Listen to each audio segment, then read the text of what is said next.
Hey guys, welcome to my channel. So at this moment, I want to honor you for watching this video. This video is going to be talking about the pain after breakup or during breakup or right before the breakup is about to happen and how to help you. I want to give you some ideas on things you can explore to help you move through that stage better and faster, and it just give you a different perspective on that pain and how it hurts when somebody abandoned us or breaks up with us or cheat on us or any of those things that may or may not have happened to you. But one of the things that if you're in pain right now and you are going through it because of a breakup, I highly encourage you to whatever you do, don't run away from the pain. And here's why. Because when we create resistance, then it becomes stronger, it takes a hold of you. So, for example, if you're using substances to numb the pain, even medication, unless you are manic depressive, and then of course please don't take this. Is not legal advice in any way. I mean, medical advice. But I just want you to stay in it and just feel it. And if you need to scream, you scream. If you need to cry, you cry. If you need to pray, you pray. Whatever it is, as long as you're not hurting someone or hurting yourself, to release it, to move, because pain is energy. Everything around us is energy, and energy cannot be destroyed, it can only be transformed. So I encourage you to sit on it, because once you feel it and you feel like you cannot breathe because the pain is so hard, it's so difficult, or maybe somebody passed away. I mean, it could be any kind of pain. um but this is a divorce channel, so that's why I'm saying breakup, but this can be used for any kind of grief that you're going through. It's really important that you go through it, that you feel it, that you go through the emotions. Um and as you do that, I'm not saying to do it to re-traumatize yourself. I'm just saying this from a perspective of feeling it, so that you it let it speak to you and let your soul speak to you as to, okay, what are you going to do now? Okay. And I also want to give you a perspective. If this is about a breakup or a divorce, think about it this way: there are billions of people in the world. If it didn't work out, it's not because he's wrong or you're wrong and she's wrong.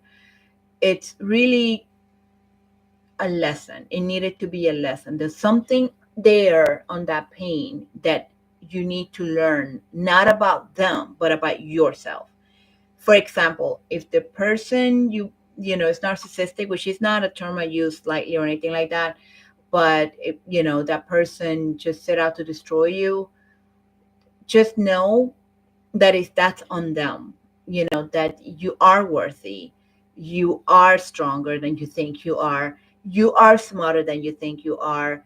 And but being choosing that person at the moment that you chose to get into a relationship with him, it's more about you and about your how are you and your self-esteem. Do you love yourself enough? did what did you do when the red flags started showing? Because the red flags usually start showing before the end, way before, even way before we choose the person. If you took your time to get to know the person, and you you heard how they broke up with the other person, or how things was always the other person's fault, and then you start looking at things and looking at the patterns of how they treat other people in their life, you're next. And unfortunately, we see life with color rose glasses. We want to believe that we are going to be different. It's going to be different with us. They're changed. It's not going to happen. But we need to definitely listen to those red flags. But again, if we moved forward with somebody, what are we going to do next time? How are we going to do it next time? Number one, because the person was probably going to show up again, and the planets and all that. Mercury retrograde is fabulous for that. It brings the other people back, not so much because they need to come back, but because it's a test to see if we learned anything out of it. Are we going to just take them back with no repercussions, no change, no, we just, are we that desperate? Do we love ourselves enough to wait for someone that is healed, has done the work, it's is doing better, did the counseling, did the therapy, did the healing modalities, whatever that is, and the thing is that there are so many healing modalities, and I encourage you, before, if you're breaking up with somebody broke up with you, and you're in pain, or maybe the pain was last month or 2 months or 3 months ago, before you start dating and before you start going out, and getting in another relationship, heal. There's so many modalities that me myself I have been using and testing, and one of them, I mean, I do yoga almost every day, and I meditating, I'm starting to get back on it, because honestly my brain lately has been a little all over the place. But if even if you don't, Dad, how about sound baths? If you Google sound baths, they're on either on Facebook or Google, you'll find many places around you that do like the crystal balls, thing. And also on YouTube, there's channels that do that. Listen to that, and journal. To me, journaling has been completely cathartic. It's really helped me to put things in perspective on paper, and always in whatever you do. Yes, you can dump there whatever you feel, but also take time to analyze, what did I do? What could I have done different with this? And forgive yourself, because sometimes we're the ones that fucked it up. I mean, we're human, we make mistakes. So what can you do? Forgive yourself. Take note of what happened. What do you regret doing? And if you can make amends with the person, fine. But if that person is, in their own little hell, whatever that is, just know that in your heart, you know that you're going to do better next time, and that you're truly apologetic and sorry. But again, if the other person is just in a headspace that doesn't allow to receive that message, it is what it is. Or you can just release it, and that's it. That's all you can do. But just know that you deserve forgiveness, even if it's not from them. But to forgive yourself is the biggest thing. Once you forgive yourself for making that choice, for making that post, for making that video, for making whatever the hell you made, whatever you feel that was your responsibility, take accountability of that, and then release it, then let it go. There's no point to hold on to it. There's no point to hold on to the pain. And just know that if whatever is for you won't pass you. I'm going to repeat it again. Whatever belongs to you, whatever is yours, won't pass you.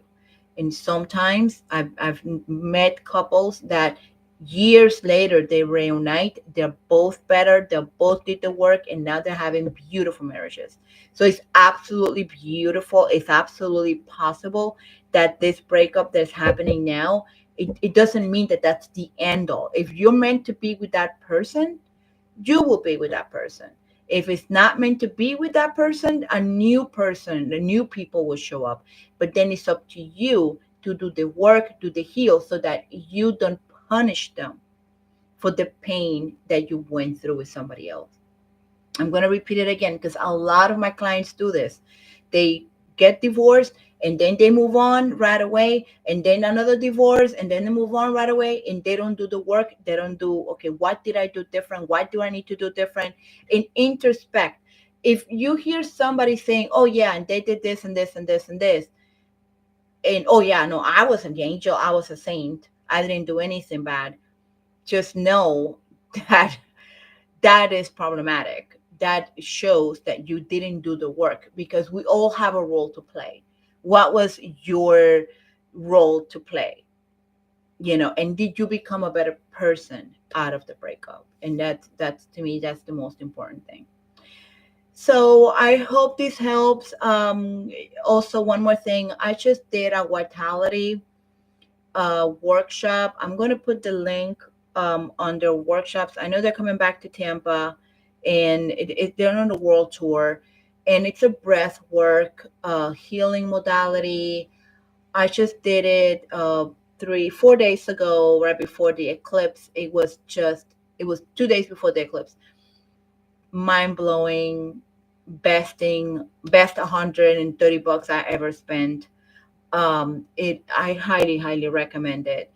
It was truly life changing. It was fantastic. It helped release a lot of the pain, a lot of trauma from childhood, from different things, family stuff. I was able to forgive myself for some bad decisions that I made in the past. And I highly, highly recommend that modality, the breath work. It is cathartic, definitely cathartic, and I highly recommend it. If you want to talk more about, maybe using me as a vehicle to help you get better faster, I am accepting new. I don't like to call it coaching. It kind of like is, but I guess like a coaching clients to help you through that energy, move, that energy for good use, using the pain for good use, transmuting the energy so that you can bring in what's new, the abundance, the new love, the new everything, and love yourself just a little more every day. If you love yourself 1% more every day, your life will change dramatically in a short amount of time. And I can help you get there. Alrighty. Thank you so much. My email is in the description box if you want to talk more about working together. And also, I'm going to leave the link for the breath work that I recommend. They're amazing, and they're having a world tour, so hopefully you can catch them near your city. Okay, thank you so much, and take care of yourself. Bye.